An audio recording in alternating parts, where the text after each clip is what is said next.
suggest I answer them effectively because they are important to this clarification. My Lord Justice Ouko, you've asked, did the High Court or the Court of Appeal provide with exactitude the location of the basic structure doctrine? The answer is yes. And both the High Court and the Court of Appeal said, for you to identify the basic structure, you must look at the history beneath that particular article. Over and above the history, examine the text. Take, for instance, the judiciary. How did it migrate from the judicature to the judiciary? Because before the judiciary, the judicature was a department of the executive. To that extent, therefore, for you to locate the basic structure, you must confine yourself to those two fundamental guiding points. I will give you an example. Nelson Havi here is male, is a human being. He was born whole. To use the Bible verse in Genesis 1, and God looked at him and said, behold, a perfect being. I can lose a limb. I'll be given an artificial limb to make myself better.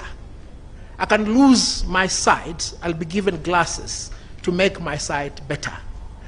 But if you dismember me negatively by separating the limbs, the lower limbs and the torso, I will die.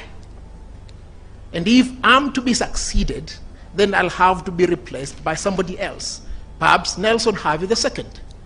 Essentially, that is the best and simplistic understanding of the basic structure.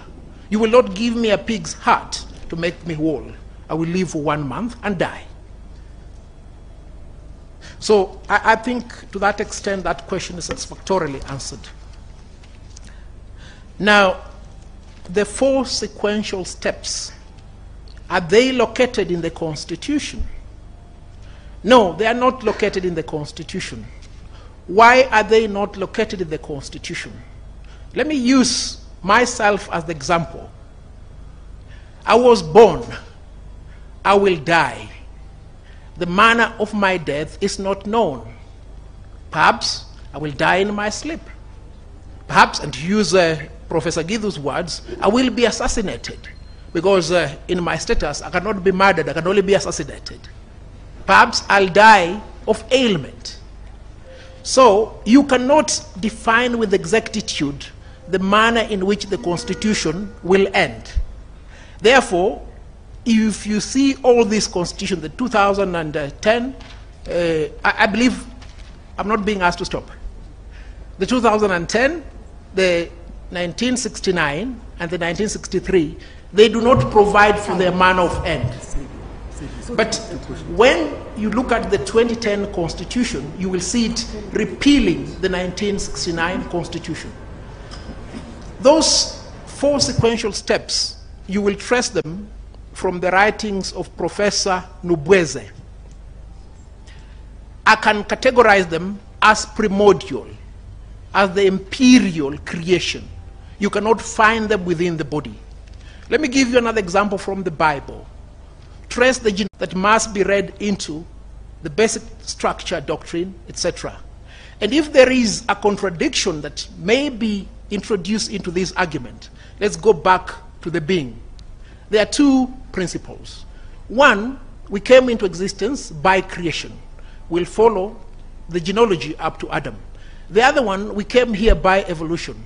Whichever avenue you pursue, you must go back behind the being.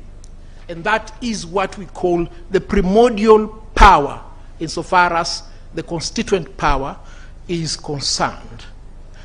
Now, constitutions are peculiar to France and the United States of America. These are the 2 countries that said, will henceforth not be governed by an emperor or the King of England, but will formulate a way in which we'll govern ourselves. We'll set up a constitution with 3 fundamental organs: the executive, the judiciary, and the legislature, so that these functions will not be left to a monarch.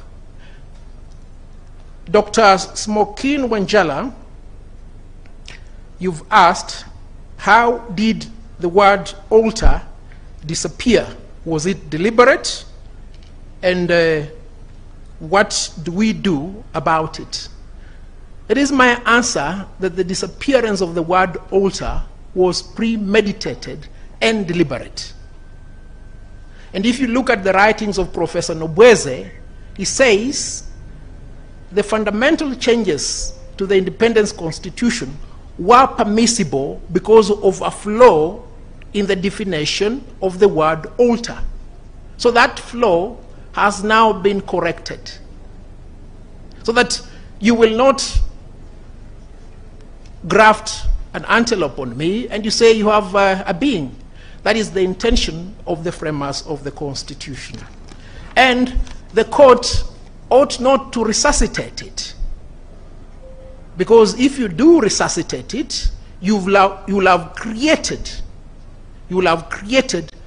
the mode of death of a constitution. And that is not what the framers of the Constitution intended. We've gone back to tracing the origin of the constituent power. Does it have a juridical form? The Pharisees asked Jesus, when will we know the end of time? We will never know the end of time, but you will see the signs of the end of time. That is what the teacher said. Now, Aaron Ringera has given clarity to this matter in the case of Njoya versus the Attorney General at page 677. This is what he said. Indeed, it is not expressly textualized by the Constitution, and of course it need not be. If the makers of the Constitution were to expressly recognize the sovereignty of the people and their constituent power, they will do so only ex abundanti cautela. For instance, I was born here in Kenya. I need not to have an ID or passport, to use the terms of Miguna Miguna, for me to be a Kenyan. The ID and passport is there for formality, and it is from that premise that we must perceive the constituent power. Justice Lenaona, you've referred to the Kesavananda case, and you've asked us to create a clarity of where these other facets of the basic structure reside outside 255(1)A to J. Now, that is the reason as to why they have to be basic.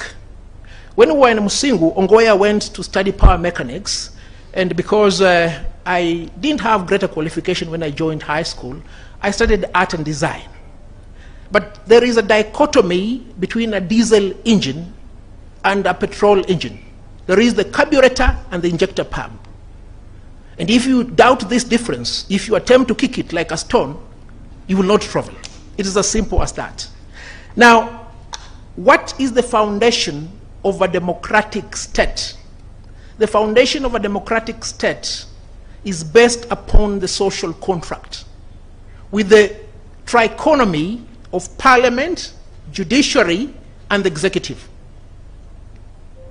And if any of those two are fused, then you are obliterating and obscuring that dichotomy.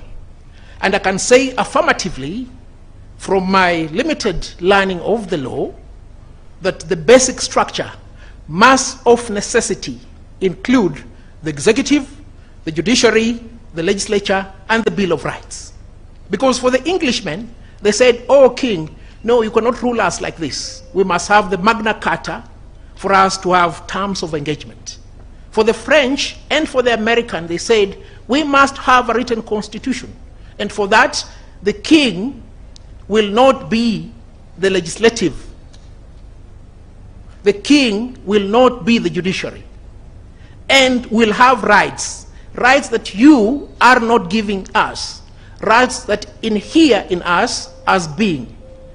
To that extent, therefore, those must be entrenched and respected as the basic structure, which can be discerned outside 255, 1A to J. I believe I've done my part, or if there's a follow-up question. Yes, you took your time, 9 minutes. My lady, time is not of essence here. This is a serious enterprise. Yes. The Supreme Court only sits once after 5 years to determine an election petition. What is the hurry? Where are we going to? Yes, thank you.